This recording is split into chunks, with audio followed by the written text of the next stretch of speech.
सबको जय मसीह की। मैं जतिन बब्बर और आप देख रहे हैं मसीह परिवार चैनल। जैसे कि आप सब जानते हैं कि मैं इस चैनल पे प्रभु के अलग अलग दासों की वीडियोस डालता हूं, तो अगर आपको हमारा चैनल अच्छा लगता है तो आप इस चैनल को ज़्यादा से ज़्यादा सब्सक्राइब जरूर करें, ताकि आप प्रभु के वचन को सुन सके। वीडियोस को ज़्यादा से ज़्यादा शेयर करें ताकि जिन लोगों तक वचन नहीं पहुंचा है उन तक भी वचन पहुंच सके।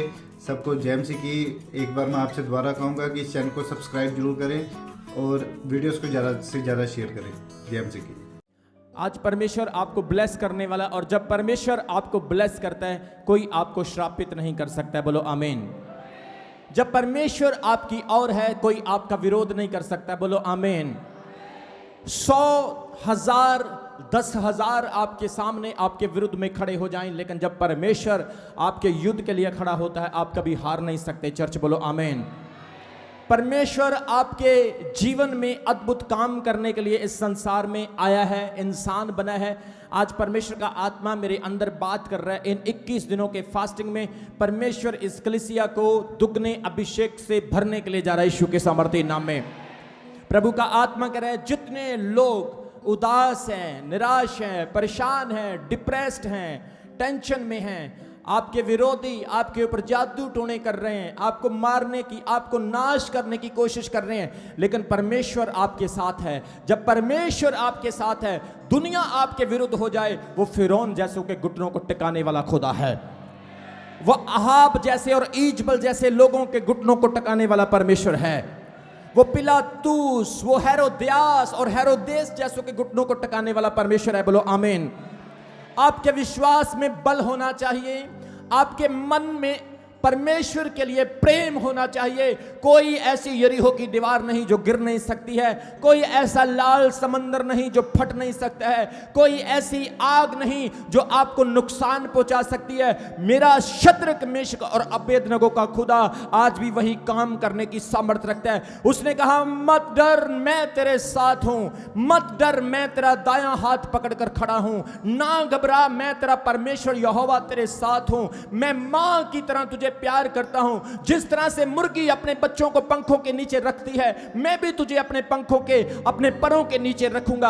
आज कलीसिया परमेश्वर चमकौर साहिब चर्च को ब्लेस करने के लिए जा रहा है। परमेश्वर चमकौर साहिब चर्च की उदासियों को दूर करने के लिए जा रहा है। परमेश्वर चमकौर साहिब चर्च की कलीसिया को बढ़ाने के लिए जा रहा है। परमेश्वर चमकौर साहिब की कलीसिया के दुखों को तोड़ने के लिए जा रहा है। परमेश्वर आपकी अंधकारियों को छुटकारे में बदलने के लिए जा रहा है यीशु मसीह के नाम में। ओ खुदावंद का मसा, उसकी अनॉइंटिंग को आप रिसीव करोगे। सब बोलो मैं आशीषित हूं, मैं आशीषित हूं, मैं आशीषित हूं। ऐ श्राप, ऐ श्राप, तू मेरा कुछ नहीं बिगाड़ सकता। मैं आशीषित हूं, मैं यीशु के लहू में मैं कवर हो चुका हूं। हालेलुया, आमीन, आमीन। ऊंचा लंबा बड़ा तो बरकत आपकी है। ताली बजाकर थैंक्स करें खुदावंत का। रोबो शिखा लाबरा रोहाना। हालेलुया। आज परमेश्वर का आत्मा आपको नए नए गिफ्ट देने के लिए जा रहा है चर्च। नए वरदानों के साथ आप अपनी जर्नी को शुरू करने वाले हो। नए गिफ्ट्स। जो लोग सोच रहे हैं मैं 20 की स्पीड पर हूं, आप 200 की स्पीड पर भागने वाले मैं आपको बोल रहा हूं। और जो लोग सोच रहे हैं मेरा कुछ नहीं होगा, आपका बहुत कुछ होने वाला है। बोलो आमीन और रिसीव करो। इंसान की नजर में काम कोई भी असंभव होता है, लेकिन परमेश्वर की नजर में कोई काम असंभव नहीं होता। वो कीड़ों को उठाकर इंसान बना देता है, वो दुर्बलों को उठाकर चंगाई में बदल देता है, वो नामुमकिन को मुमकिन करता है, गुड को बेटर करता है, ग्रेट को ग्रेटेस्ट करता है, अंधेरे को रोशनी करता है, गहराइयों को ऊंचाई करता है, और वो आपकी जिंदगी में वो करता जो आपने सोचा नहीं। धन्यवाद करो उस परमेश्वर का, ताली बजाकर। हालेलुया। राशि खे बे बे बे बे। जब परमेश्वर ने ठान लिया कि उसने आपको आशीषित करना है, कोई आपको श्रापित नहीं कर सकता। कलीसिया, कोई आपको श्रापित नहीं कर सकता है। मेरी जिंदगी की गवाहियां हैं, लोगों ने अपने शब्दों के द्वारा मुझे श्राप देने की कोशिश की, लोगों ने अपनी सोच और अपनी एक्टिविटीज के द्वारा मुझे श्राप देने की कोशिश की, लेकिन परमेश्वर मेरे साथ है। किसी का वचन, किसी का श्राप मेरी जिंदगी में काम नहीं कर सकता है, क्योंकि परमेश्वर ने मुझे आशीषित किया। बोलो आमीन। इसलिए याद रखो, रोमियो की पत्री में लिखा है कि जब परमेश्वर हमारी ओर है तो कौन आपका विरोधी हो सकता है। क्या आप विश्वास करते हैं कि परमेश्वर आपके साथ है? अगर आप बिलीव करते हैं तो लाल समंदर में भी वो रास्ते और उम्मीदों को पैदा करेगा आपके लिए। हर बुरे हालात को मेरा परमेश्वर आपके लिए अच्छा हालात बनाएगा। मैं आपको बोल रहा हूं यीशु मसीह के सामर्थ्य नाम में। कोई श्राप आपके ऊपर काम नहीं कर सकता है, कोई हानि आपका नुकसान नहीं करेगी। आपकी घुटनों पर की हुई प्रार्थना एक दिन आपके काम आने वाली, मैं आपको बोल रहा हूं।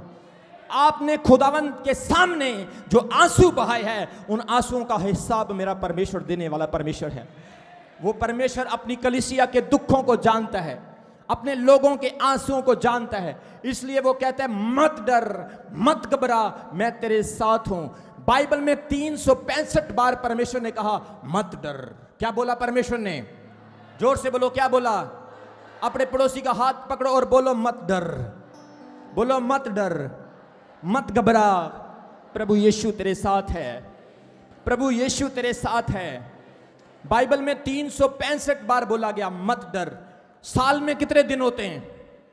फिर परमेश्वर ने बाइबल में 365 बार ही क्यों बोला मत डर? क्योंकि हर दिन वो आपको कहता है मत डर, मैं तेरे साथ हूं।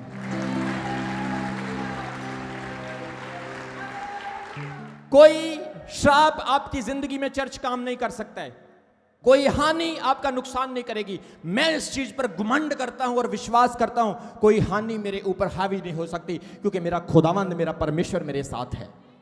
मेरा यीशु मसीह, जब मैं सोता हूं मेरे साथ रहता है, जब मैं उठता हूं मेरे साथ चलता है, जब मैं बोलता हूं मेरे साथ बोलता है, जब मैं प्रार्थना करता हूं मेरे साथ वो प्रार्थना करता है, जब मैं रोता हूं मेरे साथ वो रोता है, जब मैं हंसता हूं मेरे साथ वो हंसता है। मेरा परमेश्वर, मेरा यीशु आपके साथ भी सेम इसी तरह से काम कर रहा है। तारीफ करो उसकी।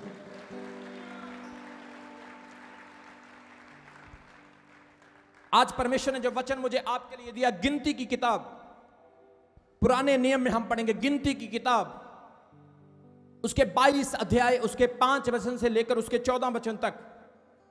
The book of numbers chapter 22 verse 5 to on verse 14। यहां पर गिनती उसका 22 अध्याय उसके 5 वचन में लिखा है, और इतने पितोर नगर को जो महानद के तट पर बोर के पुत्र बिलाम के जाति भाइयों की भूमि थी, वहां बिलाम के पास दूत भेजे कि वह यह कहकर उसे बुला लाए, सुन, एक दल मिस्र से निकल आया है और भूमि उनसे ढक गई है, और अब मेरे पास मेरे सामने ही आकर बस गए हैं। इसलिए आ और उन लोगों को मेरे निमित्त मेरे लिए श्राप दे, क्योंकि वे मेरे से अधिक बलवंत हैं। तब संभव है कि हम उन पर बलवंत हो जाएंगे, उन पर जय पाएंगे, और हम सब इनको अपने देश से मारकर निकाल देंगे। क्योंकि यह मैं जानता हूं कि जिसको तू आशीर्वाद देता है वह धन्य होता है, और जिसको तू श्राप देता है वह श्रापित होता है। तब मोआबी और मदयानी पुरनिये भावी कहने की दक्षिण और चले, और बिलाम के पास पहुंचकर बिलाम की बातें कह सुनाई। उसने उनसे कहा, आज रात को यहां टिको, और जो बात यहोवा मुझसे कहेगा उसी के अनुसार मैं तुझको उत्तर दूंगा। तब मोआब के हाकिम बिलाम के यहां ठहर गए। तब परमेश्वर ने बिलाम के पास आकर पूछा, तेरे यहां कौन पुरुष हैं? बिलाम ने परमेश्वर से कहा, सिपोर के पुत्र मोआब के राजा बलाक ने मेरे पास ये कहला भेजा है कि सुन, जो दल मिस्र से निकल आया है उससे भूमि ढप गई है, इसलिए आकर मेरे लिए उन्हें श्राप दे। संभव है कि मैं उनसे लड़कर उनको बरबस निकाल दूं। परमेश्वर ने बिलाम से कहा, तू उनके संग मत जा, उन लोगों को श्राप मत दे, क्योंकि वे आशीष के भागी हो चुके हैं। भोर को बिलाम ने उठकर बलाक के हाकिमों से कहा, तुम अपने देश को चले जाओ, क्योंकि यहोवा तुम्हारे साथ जाने की आज्ञा मुझे नहीं देता।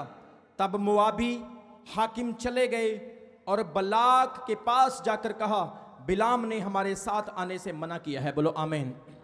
कितने लोगों को इस वचन की समझ आई?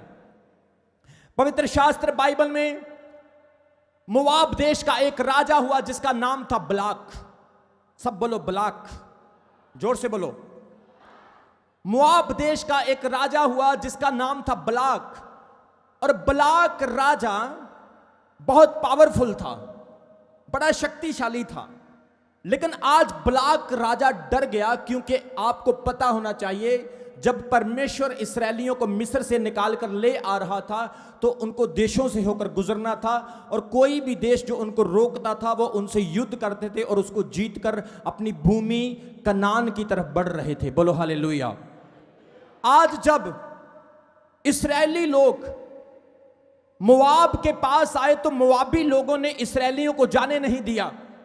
इस्राएलियों ने मोआब के बाहर अपने डेरे डाल लिए, अपने टेंट लगा लिए, और बलाक डर गया इस बात से क्योंकि इस्राएलियों की संख्या, इस्राएलियों की गिनती बहुत ज्यादा थी। वचन में हमने पढ़ा कि भूमि जो थी वो ढक चुकी थी, इतने ज्यादा लोग थे कि बलाक डर गया। अब बलाक का हथियार काम करने वाला नहीं। कितने लोगों को समझ आ रही है? बोलो हालेलुया। उसके तलवारें, उसके भाले, उसके सिपाही इस्राएलियों को हरा नहीं सकते हैं। अब बलाक राजा के पास एक ही चीज बची है, वो है बिलाम भविष्यवक्ता, जो भविष्यवाणी करता है। और बिलाम परमेश्वर का नबी है। बिलाम अगर किसी को आशीष दे देगा तो वो आशीषित हो जाएगा, अगर बिलाम किसी को श्राप दे देगा तो वो श्रापित हो जाएगा। इसलिए बलाक ने सोचा, ना तो तलवार काम कर रही है, ना कोई भाला काम कर रहा है, इनकी गिनती बहुत ज्यादा, मैं हार सकता हूं। इसलिए उसने अपने हाकिमों को, अपने सैनिकों को बिलाम भविष्यवक्ता के पास, नबी के पास भेजा और क्या कहा कि आ मेरे लिए और तू इन इस्राएलियों के विरुद्ध में भविष्यवाणी कर ताकि ये हार जाएं। कितने लोगों को समझ आ रही है? वचन में लिखा है बिलाम अपने घर में था और बलाक ने अपने हाकिमों को भेजा, और हाकिमों ने जाकर बिलाम से विनती की, और बिलाम भविष्यवक्ता ने एक ही बात उनको बोली कि मैं सबसे पहले परमेश्वर से पूछूंगा। कितने लोगों को समझ आई मेरी बात की? जोर से बोलो हालेलुया। उसने कहा मैं भविष्यवाणी करूंगा, मैं जाऊंगा, लेकिन मुझे परमेश्वर से परमिशन लेना है। मुझे एक बार खुदावन से, अपने प्रभु से जानना है, जिस परमेश्वर ने मुझे भविष्यवाणी करने का वरदान दिया है, जिस परमेश्वर ने मुझे सामर्थ दी है कि मैं किसी को श्राप भी दे सकता हूं, किसी को आशीष भी दे सकता हूं। और बिलाम भविष्यवक्ता परमेश्वर के सामने घुटने टेक कर प्रार्थना करता है, और रात के समय प्रभु परमेश्वर बिलाम से कहता है, बिलाम मेरी बात सुन। परमेश्वर की आवाज आज बिलाम सुन रहा है। बोलो हालेलुया। कितने लोग आज परमेश्वर की आवाज को सुनना चाहते हैं? मैं आपको बोल रहा हूं, इन 21 दिनों के फास्टिंग में रात को परमेश्वर आपसे डेफिनेटली बात करेगा यीशु मसीह के नाम में। परमेश्वर ने बिलाम से कहा, सोचकर देखो किस तरह से परमेश्वर ने बिलाम को आवाज मारी होगी, बिलाम। वो प्रार्थना पे बैठा है, ऐसे बैठ के प्रार्थना कर रहा है, और जैसे ही वो प्रार्थना पे बैठा है परमेश्वर ने उसके कान में आवाज मारी, बिलाम। आज अगर इस तरह की आवाज किसी को आ जाए तो मुझे तो लगता है हार्ट अटैक हो जाएगा, क्योंकि अनुभव नहीं है, परमेश्वर की आवाज का एक्सपीरियंस नहीं है, आप उस आवाज से यूज्ड टू नहीं है। परमेश्वर की आवाज वही व्यक्ति सुन सकता है जो व्यक्ति रोज उसको जानता है, उसको खोजता है। जोर से बोलो हालेलुया। परमेश्वर ने बिलाम से बात की और कहा, तेरे घर में कौन आया है? उसने कहा, प्रभु मेरे घर में मोआब के हाकिम आए हैं, और वो कह रहे हैं कि इस्राएलियों को जाकर श्राप दे। प्रभु ने बिलाम से क्या कहा, बिलाम तू ऐसी गलती कभी मत करना, क्योंकि वो कौम, वो नेशन, वो लोग आशीष के भागी हो चुके हैं, तेरा श्राप उन पर काम नहीं करने वाला है। तू राजा के पीछे लगकर मत जाना। जोर से बोलो हालेलुया। मेरे प्रियो, जब परमेश्वर ने आपको आशीष के लिए चुना है, बड़े से बड़े भविष्यवक्ता का श्राप आपके ऊपर काम नहीं कर सकता है। जब परमेश्वर ने आपको आशीष के लिए चुना है, कोई शैतान का तीर, कोई जादू टोना, कोई वैरी की शक्ति आपके ऊपर काम नहीं कर सकती है, क्योंकि आप वो कौम हैं, आप वो नेशन है, आप वो लोग हैं जो यीशु मसीह की क्रूस के द्वारा बचाए जा चुके हैं। ताली बजाकर थैंक्स करो परमेश्वर का, हालेलुया। परमेश्वर ने बिलाम से कहा तुम मत जाना, और बिलाम उठा और जाकर उसके हाकिमों को बोलने लगा, देखो मेरे परमेश्वर ने मुझे मना कर दिया, मैं अब नहीं जाऊंगा, मैं तुम्हारे साथ जाकर इस्राएलियों को कभी भी श्राप नहीं दे सकता हूं। बाइबल कहती है उसके हाकिम उदास होकर वापस मुड़ गए और उन्होंने अपने राजा बलाक को जाकर कहा कि बिलाम हमारे साथ आने के लिए तैयार नहीं हुआ। कितने लोगों को समझ आ रही वचन की? आज लोगों को छोटा सा वरदान मिल जाता है, वो उस वरदान को मिस यूज करना शुरू कर देते हैं। किसी को भविष्यवाणी का वरदान मिल जाता है, वो इधर उधर की भविष्यवाणियां मारना शुरू कर देते हैं। लेकिन बिलाम ऐसा भविष्यवक्ता नहीं था, वो परमेश्वर से डरने वाला था और हर काम प्रभु की इजाजत लेकर करने वाला था। आज जब आप परमेश्वर की परमिशन लेकर चलेंगे, परमेश्वर आपको हर मोड़ पर जीत देगा, यीशु मसीह के सामर्थ्य नाम में।